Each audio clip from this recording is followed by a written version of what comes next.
My sister told my mom she was dying, but her lies were unravel when I exposed her fake illness to secure all the inheritance for herself.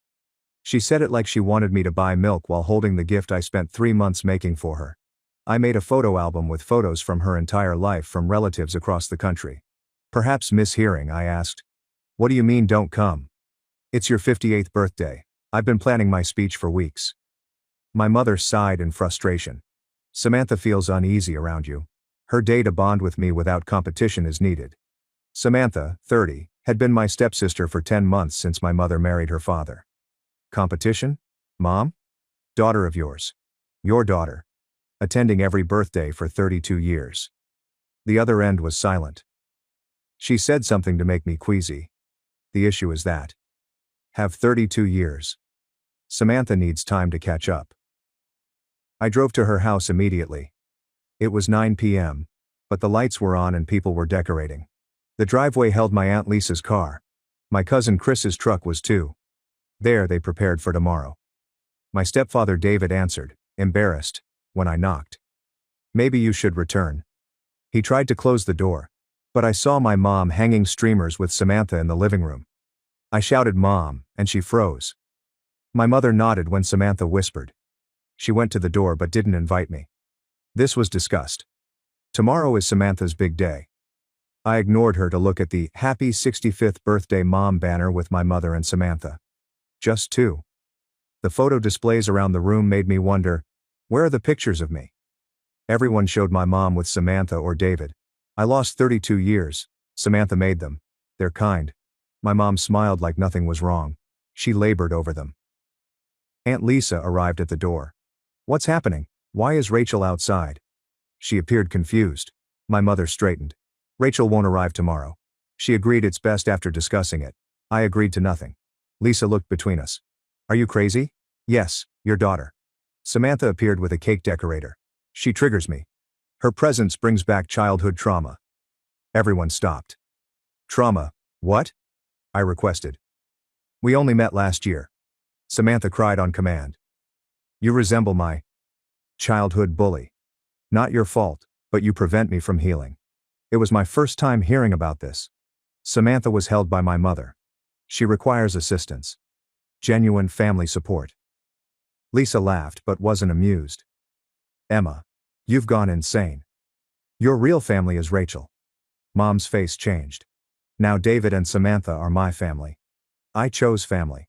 Some ties are stronger than blood. Chris emerged from the kitchen. Dear Aunt Emma, the restaurant needs a final count tomorrow. Number of people? My mother stared at me. 40. Everyone but Rachel. Chris was dumbfounded. You're excluding your daughter? David then advanced. It benefits everyone. I didn't understand, but Rachel did.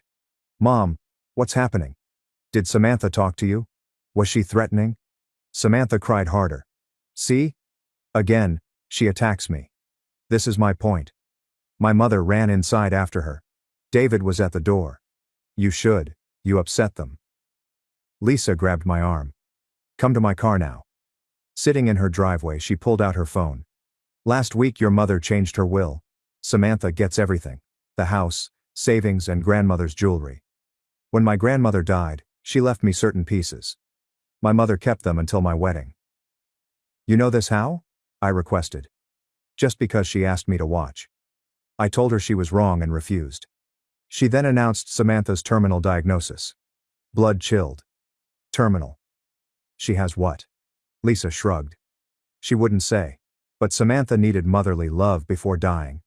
You had decades, but Samantha had months or weeks. Felt sick. As she dies, she wants my mom to herself. Shaking her head, Lisa. I doubt she's dying. Your mother believes her, even though I think she's lying. To my cousin Lisa's house we drove.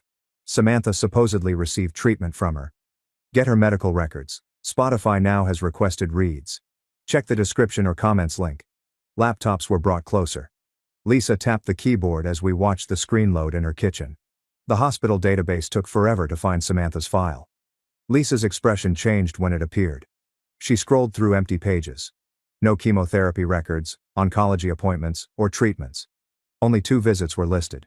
2 years ago for a sprained wrist and last March for the flu. Lisa gave me a stack of Samantha's hospital medical history and printed everything she could without breaking privacy laws. Every page showed she was alive.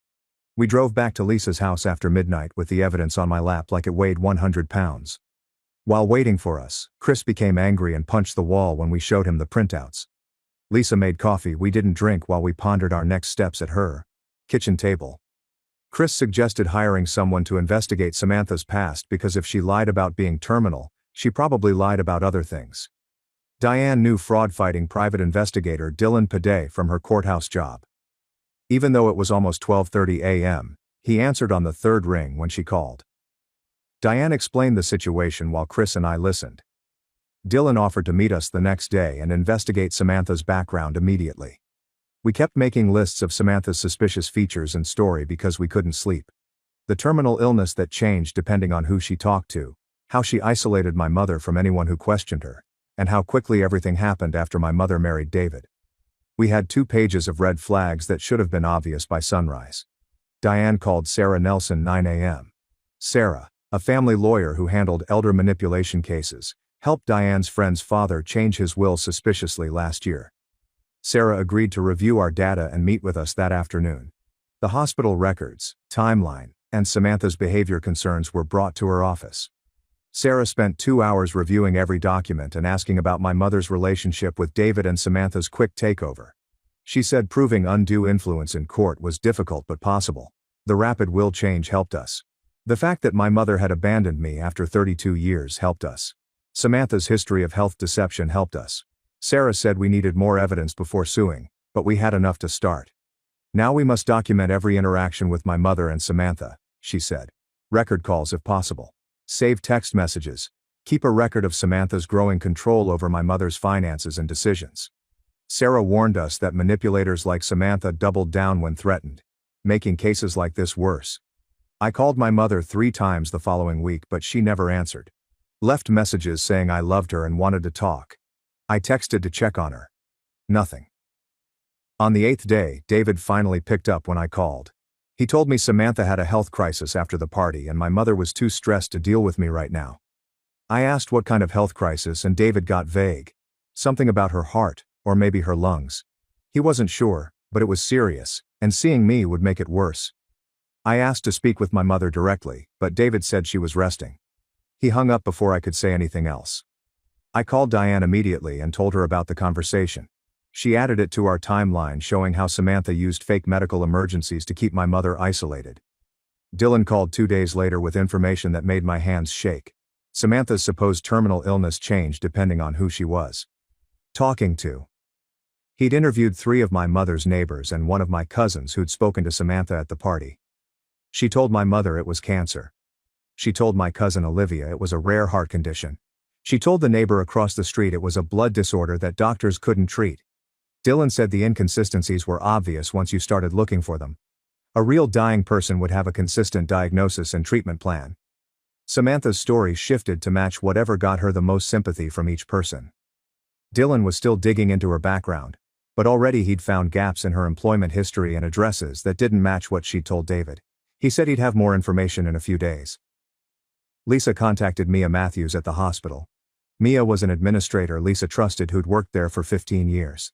Lisa explained the situation carefully, staying within privacy regulations while asking Mia to verify whether Samantha had been treated for any serious conditions. Mia spent 3 days checking records across their hospital network. She found nothing. No cancer treatment at any of their facilities, no heart condition monitoring, no blood disorder diagnosis. Mia provided official documentation that we could use legally showing Samantha had never been a patient for any of the terminal illnesses she claimed. The documents were stamped and signed and completely legitimate. Mia told Lisa she'd seen cases like this before where people faked illnesses to manipulate family members. She said the hospital took fraud seriously and if Samantha had used fake medical documents to deceive anyone, we should report it. Chris went to my mother's house to check on her because she still wasn't answering my calls. He found her in the backyard pulling weeds while Samantha sat on the porch drinking lemonade. Chris said my mother looked thin and tired, but she smiled when she saw him. He tried to ask how she was doing, but Samantha interrupted constantly. Every time Chris mentioned me, Samantha would say something about her health or her stress levels. My mother seemed completely under Samantha's spell. She kept talking about making every moment count because Samantha didn't have much time left. She said Samantha needed her full attention and support. David stood in the doorway looking uncomfortable, but he didn't contradict anything Samantha said. Chris tried 3 times to ask questions about Samantha's diagnosis or treatment plan. Each time both my mother and David shut him down immediately. My mother said it was private. David said it wasn't his place to share.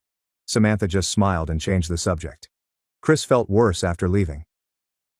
I drove to my mother's the next morning. I knocked and waited. Samantha answered in my mother's robe.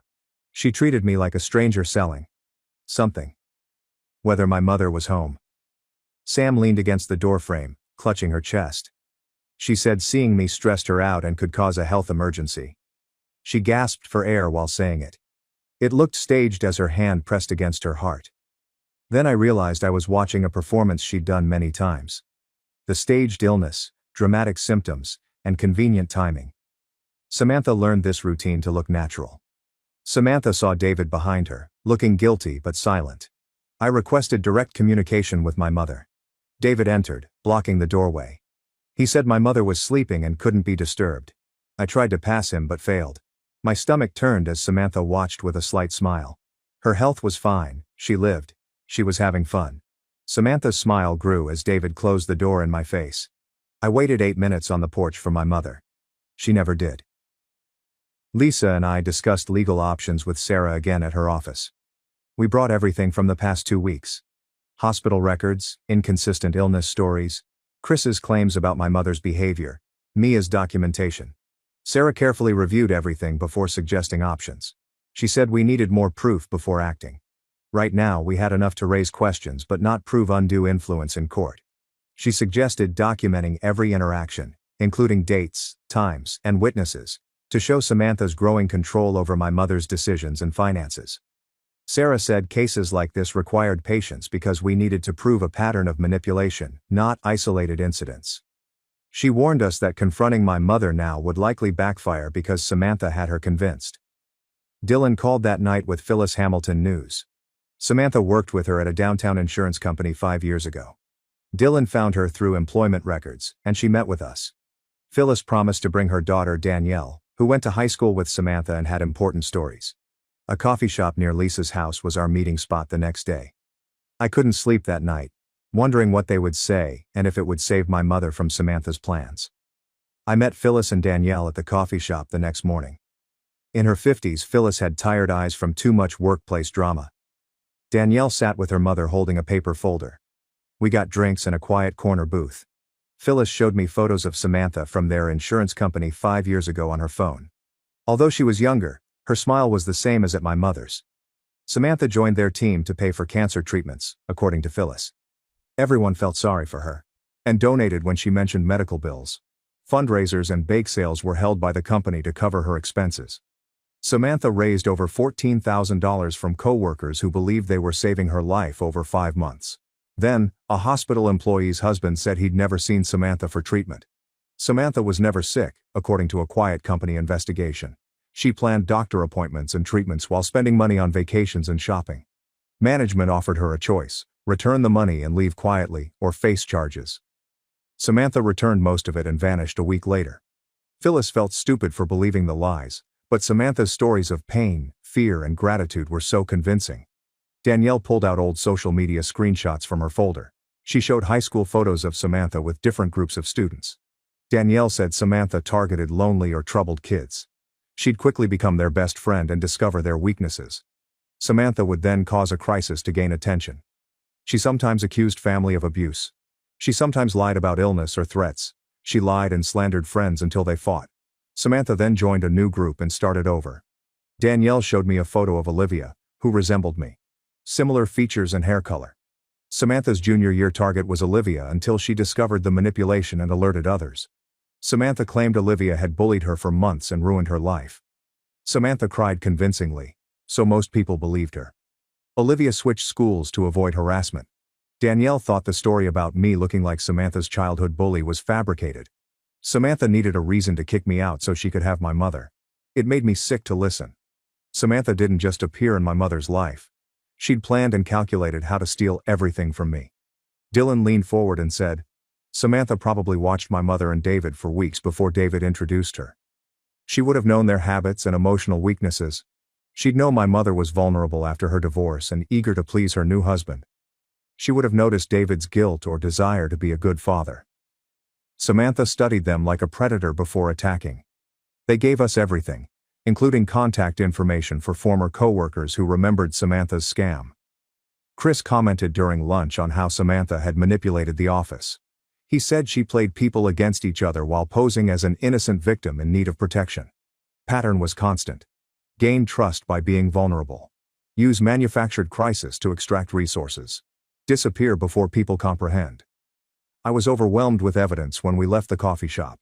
After Diane drove us home, we categorized everything: financial scams, fake illnesses, emotional manipulation, multi-victim behavior. My mother believed every lie about Samantha despite the growing case. My Uncle James called that night to say he'd tried to talk to David at the downtown hardware store. James went there because David shopped there every Saturday morning.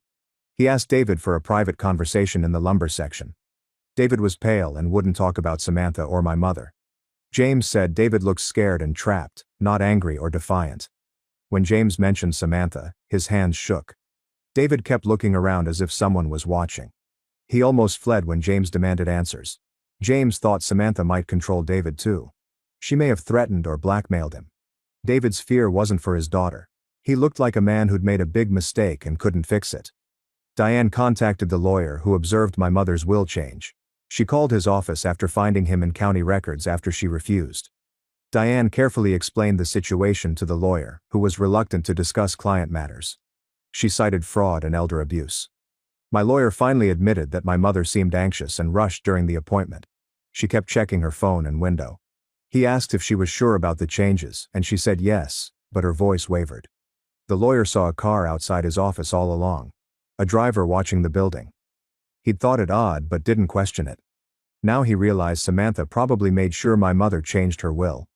A statement from the lawyer was offered if we sued. I spent the weekend going through boxes of old photos and documents in my apartment closet. My mother sent me personalized birthday cards every year. Photos from my high school graduation showing her pride. Photos from 30 years of family vacations. She wrote me letters about missing me in college. A relationship timeline was created by chronologically organizing everything. 32 years of proof I wasn't Samantha's problem. My mother loved and was proud in every photo. Every card confirmed our deep bond. Samantha wanted to erase everything and replace it with her story. I made copies of the most important items and presented our actual history. Chris found something disturbing on social media that weekend. Samantha posted about her dying mother on multiple platforms. She detailed how she was cherishing every moment with my mother in her final months in her emotional posts. She described their special relationship. She posted photos of them looking like the perfect mother-daughter pair. No mention of me in the post. Samantha believed my mother had one loving daughter. Random strangers who didn't know they were reading fiction offered sympathy and support. Samantha even started a fundraising page for my mother's medical bills. Even though my mother was healthy. Dylan received Chris's screenshots and added them to our growing evidence. The news Dylan gave me on Monday made my hands shake. He found Samantha's 10-year-old ex-husband. Noah divorced Samantha after discovering she'd faked a pregnancy and miscarriage to manipulate him. Noah told Dylan Samantha claimed to be pregnant early in their marriage. She showed him fake ultrasound photos and talked about their baby often. Noah enthusiastically bought baby furniture and prepared a nursery. Samantha announced she'd miscarried and needed time to grieve. She used the fabricated tragedy to manipulate Noah and demand money for medical bills and therapy. Noah found the fake ultrasound photos online and discovered the truth. Samantha downloaded and printed stock photos. He confronted her, and she confessed without remorse. She laughed and called him stupid for believing her. Noah divorced her immediately and offered to detail her deception. He wanted to prevent Samantha from hurting others like she did him. We took everything we'd collected over the past 2 weeks to Sarah on Tuesday. Hospital records, witness statements from Phyllis and Danielle, Samantha's scams on previous families, Noah's statement about the fake pregnancy, Chris's social media posts, and my mother's relationship timeline. Sarah meticulously took notes and asked questions.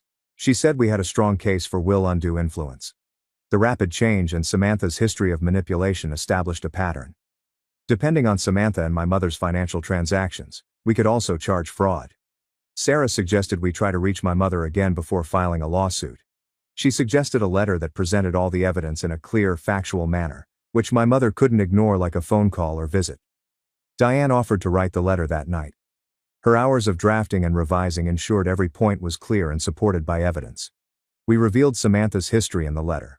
Phyllis, Noah, and other willing victims' contact information was included. It described fake terminal illnesses, fake pregnancies, and targeting vulnerable people. Financial fraud and social media deception were described. Diane copied the most crucial evidence and sent it with the letter. She sent everything certified mail the next morning to prove my mother received it. We had to see if my mother would finally see Samantha for who she was. My mother didn't reply for 3 days. Chris called me the third night to say he saw Emma at the grocery store that afternoon. She looked terrible. Thin, like she'd lost weight quickly, and pale and drawn. Chris tried to talk to her, but she saw him coming and ran out of the store, leaving her cart half full in the aisle. She didn't look back when he called her. That image haunted me all night. My mother fleeing her nephew in a grocery store. Samantha twisted her up so much she couldn't face family. The next morning Diane's phone rang while we had coffee at her kitchen table. Her face changed immediately when she answered. Her phone was on speaker and she shouted, "James." James Turner advised my mother financially for 20 years. His services included retirement account management, tax planning, and investment advice. They had volunteered together years earlier, so Diane knew him. James sounded worried. I'd been trying to reach Emma for 2 weeks about some unusual account activity, but she wouldn't answer my calls or emails. Large withdrawals and transfers to unfamiliar accounts. Everything since she married David. He was worried enough to contact family because something felt wrong. Diane requested that he meet with us to explain everything. James agreed immediately and offered to visit Diane that afternoon. He arrived with a briefcase full of papers at 2 o'clock. He spread account statements and transaction records at Diane's dining room table. I was sickened by the numbers. The past 5 months, Emma withdrew over $37,000. Start with a few hundred, then $4,500, $7,500, $10,500. James cited a statement showing Emma and Samantha opened a joint account 2 weeks ago. He wasn't informed and didn't know about it until the transfer records. Money was transferred from Emma's retirement account to this joint account and then disappeared. James said he'd advised Emma since her 30s. He knew her spending and financial goals. This behavior was uncharacteristic. She always handled money carefully and consulted him before big purchases. Now she was draining accounts without telling him and ignoring his concerns. He asked us if we knew because it looked like someone was systematically stealing from her financially. I showed James Samantha's hospital records, victim statements, and the multi-family fraud pattern. He reclined and shook his head. He had seen con artists drain older people's accounts before. Romance or investment scams were typical. He'd never seen it with a relative, but the pattern was the same. Trust, urgency, isolate victim from advisors, extract money, disappear. Diane called Dylan to come over immediately. He arrived 30 minutes later and James showed him the financial records. Dylan said he could legally get bank records now that we had fraud evidence. He made some calls at the table and subpoenaed Emma's account and transaction histories by day's end. The bank records arrived 2 days later.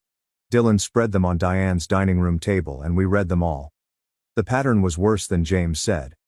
Emma's funds were transferred to Samantha's 3 accounts. James found a joint account. Samantha opened 2 personal accounts with Emma's address. Samantha transferred families like Dylan had found before. She started with small amounts to avoid suspicion, then increased them as she gained control. Samantha convinced an elderly man to take out a second mortgage and send her the money. Everything was gone. It was strange to be right and horrified. We were right about Samantha all along. She stole from my mother and others. However, seeing the numbers and knowing how much damage she'd done made me vomit. $37,000 gone. Samantha just received my mother's 30-year-old retirement savings. James came that night after Diane called.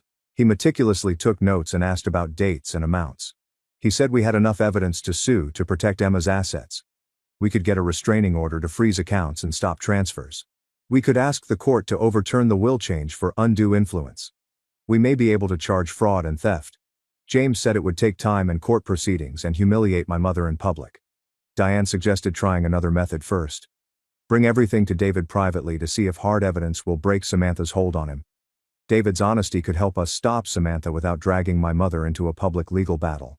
It was risky, but we tried. We discovered David's workplace, Chris. a supply company manager in Industrial Town. Diane and I drove there Tuesday during his lunch break. He emerged from the building after we waited in the parking lot. I exited the car and called him. David paled at me. He turned and walked toward the building. I ran after him and grabbed his arm. I told him we had proof Samantha had stolen from multiple families and was stealing from Emma. David stopped walking. In the parking lot, he stared at the ground. Diane stopped us and suggested we talk privately in David's car. David walked to his car and unlocked it without speaking. We all entered. David drives. I sit in the passenger seat. Diane in the back. I took out the folder with our collected items. Previous victim statements. Bank records showing transfers. Hospital documentation proving Samantha had never been treated for a terminal illness. And her behavior timeline. While reading each page, David's hands shook. Diane identified each person and explained Samantha's actions. The fake pregnancy, cancer diagnosis, stolen money, and broken relationships. David cried with his head in his hands. His body shook with deep sobs. He felt trapped despite knowing something was wrong for weeks. Samantha threatened him. She warned him that she would tell Emma that he had hit her, threatened her, and tried to control her if he didn't support her story about being his daughter and terminally ill. David feared divorce and being accused of something he never did. How to fight someone who lied so easily was beyond him. David's next statement made everything worse. He was approached by Samantha before meeting Emma. She found him and claimed to be his long-lost daughter from a brief relationship decades earlier. She had plausible info about his past. She knew his residence and workplace. She knew his dates' names. David wanted to believe her because he regretted never having kids. For confirmation, he tested paternity. Results were negative. Samantha wasn't his biological daughter, but she'd already gained his trust. She knew everything about him, met his friends and lived in his apartment. David questioned her paternity test. Samantha didn't act surprised or upset. She smiled and said she never thought he was her father. He seemed lonely, and she needed a place to stay. Then she told him she found Emma online and thought she'd be a good target. She threatened to ruin David's reputation if he didn't help her get close to Emma. She recorded private conversations. She accessed his email and bank accounts. She implied he was dangerous and would be arrested. David tried to leave her, but she followed. Samantha entered the relationship when he started dating Emma. She convinced Emma she was David's daughter and wanted to join their new family. Emma was with Samantha when David realized what was happening. Samantha isolated Emma from me and other family members, leaving David helpless. He watched Emma change her will and withdraw money. He knew it was wrong, but Samantha had warned him she would destroy him if he exposed her. I wanted to scream at David for allowing this. To watch my mother be manipulated and do nothing while Samantha destroyed our family. He was just another person Samantha had trapped, as I saw him crying in his car with shaking hands. Diane must have seen my face because she put her hand on my arm and whispered to David about what to do. She said the only solution was to tell Emma the truth together. Everyone, with all our evidence. David wiped his face and nodded, but his voice was rough when he spoke. Samantha was getting worse, so we had to be careful. She was acting strangely, more angry, and less careful about hiding her true self as money ran out. David thought she was planning something big before she disappeared. Maybe getting Emma to sign over the house or take out a huge loan. He heard Samantha on the phone twice this week discussing property values and equity loans. Diane took out her phone and called immediately. She contacted Emma's 30-year neighbors, the Hendersons. They saw me mature. Diane quickly explained everything to Mrs. Henderson. So Emma was in trouble. We needed her alone without Samantha to tell her the truth. Mrs. Henderson noted Emma's changes. She looked skinny. How she only went outside with Samantha anymore. Her guard dog-like watch over Emma. They offered immediate assistance. The plan was simple. Mrs. Henderson called Emma the next morning to invite her to coffee. Short visit between old friends. David said Samantha went to the bank on Wednesday mornings instead of doctor appointments. We might have an hour. Diane and I waited in the Hendersons' living room the next morning. My stomach ached and hands shook. Mr. Henderson watched the window and reported Emma walking up the walk alone at 10:15. Mrs. Henderson welcomed Emma in for coffee as promised with a big smile. My mother entered and said she couldn't stay long. Then she saw Diane and me on the couch. Her entire face changed. As she turned back toward the door, Mr. Henderson was there. Not blocking her but present. Mrs. Henderson gently touched Emma's arm and asked her to listen for 8 minutes. Only that was needed. 8 minutes. Emma, looking trapped and scared, sat across from us in the chair. I spoke before she left. I told her I loved her, was scared for her, and wasn't angry despite having every right to be. I kept going despite my broken voice. Diane spread papers on the coffee table between us from the folder we brought. She presented each piece methodically like a court case. Previous families of Samantha. The fake terminal illness with hospital records showing she was never treated. Emma's bank statements show $37,000 transferred out. Dave's admission that Samantha wasn't his daughter after the paternity test. Samantha had also threatened and manipulated him. Emma's face changed so much I couldn't keep up. First shock, then denial as she shook her head like we were wrong. She became angry when she said Samantha was sick and we were attacking a dying woman. Diane kept presenting proof. Former Samantha victims' statements.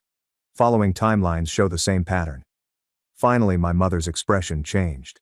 A horrible realization spread across her face like a nightmare. She kept saying it. But she's dying. But she's dying. Until Diane gave her the hospital records. Official proof Samantha had never been treated for a terminal illness. No heart disease, cancer, rare blood disorder, nothing. My mother cried then. She sobbed, shaking her body. She kept going. Between sobs, she said she'd felt something was wrong for weeks but couldn't see it. Because seeing it would mean facing her crime against me. How poorly she treated her daughter. She was foolish to trust a stranger over her family. Mrs. Henderson rubbed Emma's back with tissues. My mother's red, swollen eyes filled me with horror. Horror at herself, her actions, and what she almost lost. The phone rang in Emma's purse. She disregarded it. It rang repeatedly. It then buzzed with texts. David showed us Samantha's messages on his phone. They weren't like the sweet dying daughter act we'd seen. These messages were cruel, asking where Emma was, why she wasn't answering, telling her not to be with that ungrateful daughter, and threatening another health crisis if she didn't come home. Each message became more aggressive and controlling, revealing a side of Samantha Emma had never seen before. My mother gasped when another text called her stupid and said she was wasting Samantha's time. As Emma read each message, her hand shook. She wasn't sick and worried about her mother. He was upset about losing control. Emma answered when the phone rang again. She spoke calmly when she said she was with friends and would return later. Samantha's response was loud enough to hear without speakerphone.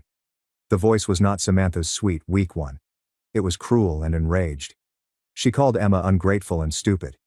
Said she deserved to die alone because she wasted Samantha's time. She no longer played the sweet dying daughter. Emma's face turned white as Samantha yelled on the phone. Emma then surprised us all.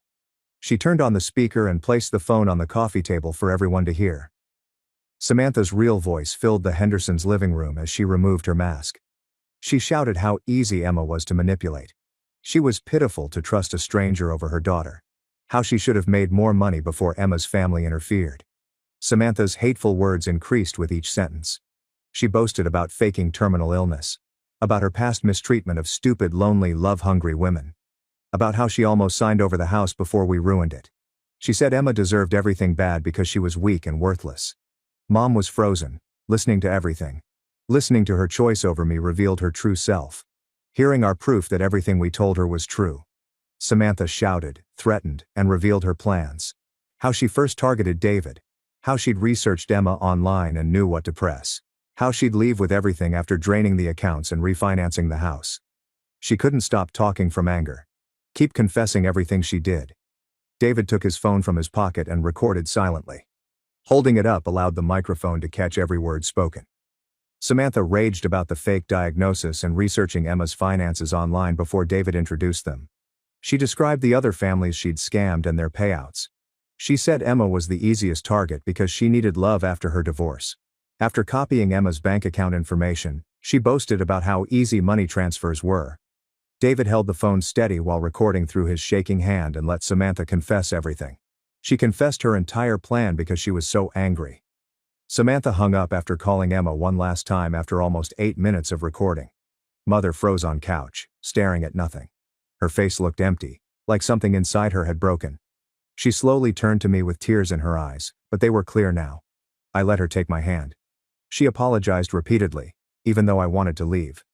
She said she understood if I could never forgive her, but she needed me to know that Samantha had manipulated her, and she was sorry for choosing someone else over her daughter.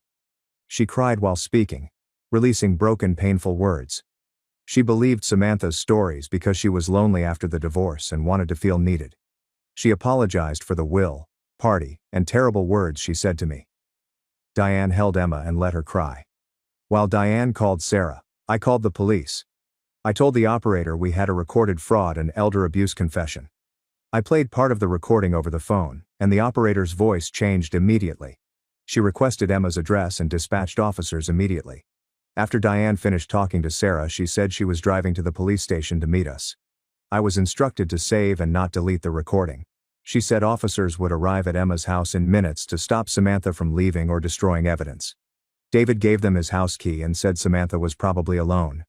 The operator said 2 units were coming and advised us not to go to the house. At the neighbor's house, we awaited updates. Emma stood shaking and apologized to everyone. She got water and tissues from her neighbors while we stared at our phones in their living room. A police officer called David 30 minutes later. They arrived home to find Samantha packing suitcases in the bedroom. Her bed was covered in my grandmother's jewelry. Her purse contained Emma's checkbook, credit cards, and cash. The officer said Samantha claimed she lived there and was organizing her things, but they found Emma's financial documents and notebooks with account numbers and passwords in her bag. She was arrested immediately for theft and fraud. David was summoned to the station to give a statement and secure the house. Diane was called by the DA 2 days later. She reviewed the case and wanted to prosecute because Samantha's multi-state fraud made it federal.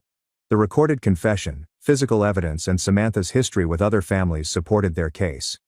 The district attorney said Samantha's former victims were being contacted for testimony.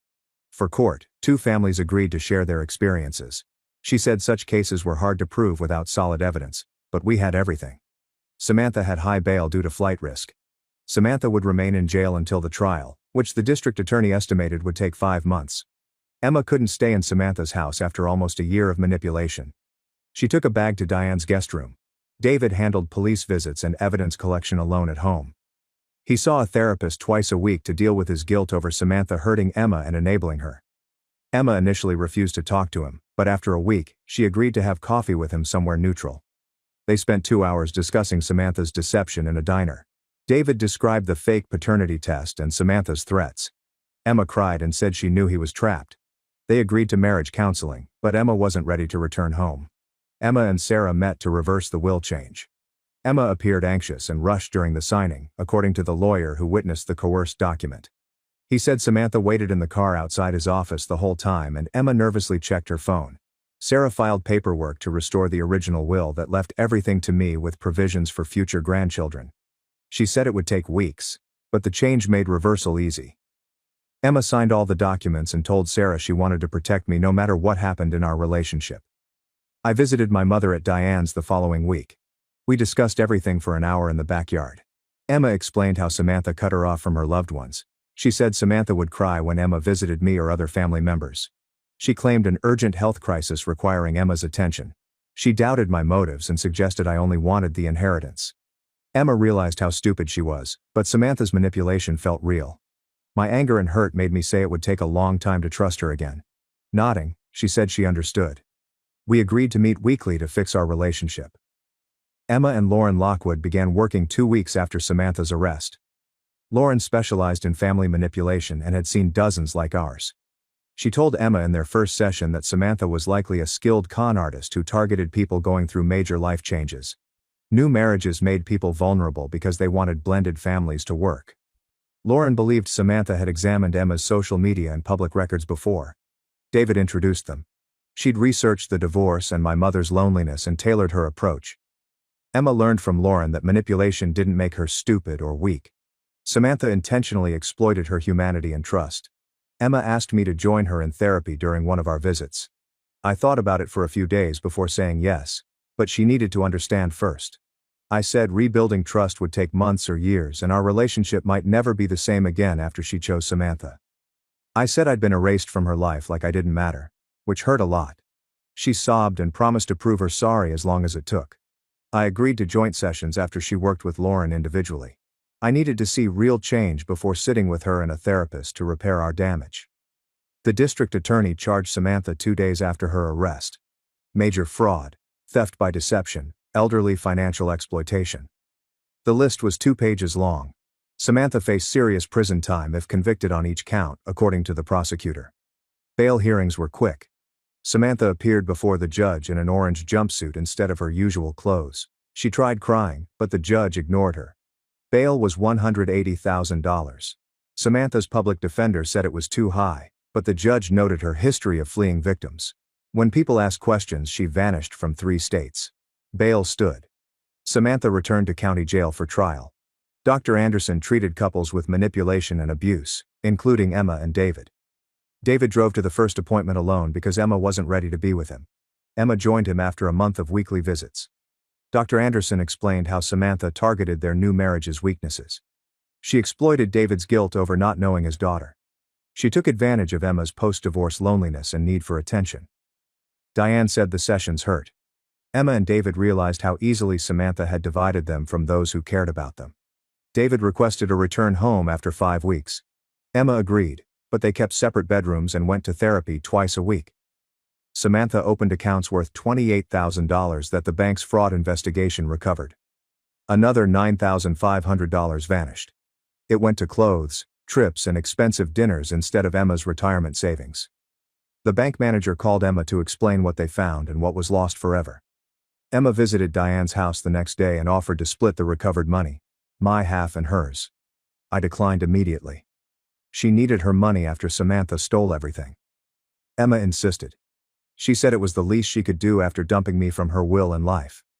Diane later told me to take it. Not because I needed the money, but because Emma needed to take action to fix things. The following week, I took $14,000. 2 weeks later, Diane hosted a small party, just close relatives. I recognized Emma's wooden box from my grandmother's dresser. On Diane's dining room table, she opened the lid. Wrapped in tissue paper was my grandmother's jewelry. The pearl necklace my grandfather gave her at their wedding. Her gold bracelet with tiny charms for each child. Every important family event she wore diamond earrings. Mother's sapphire ring. Emma removed each piece slowly. She explained each item as she handed it over. Her voice broke at the charm bracelet.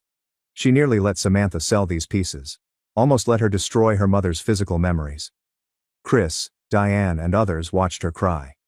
I repacked the jewelry and hugged my mother after months. It fixed something, but not everything. Samantha's trial was 4 months away. After 2 months, her lawyer offered a plea deal to the prosecutor.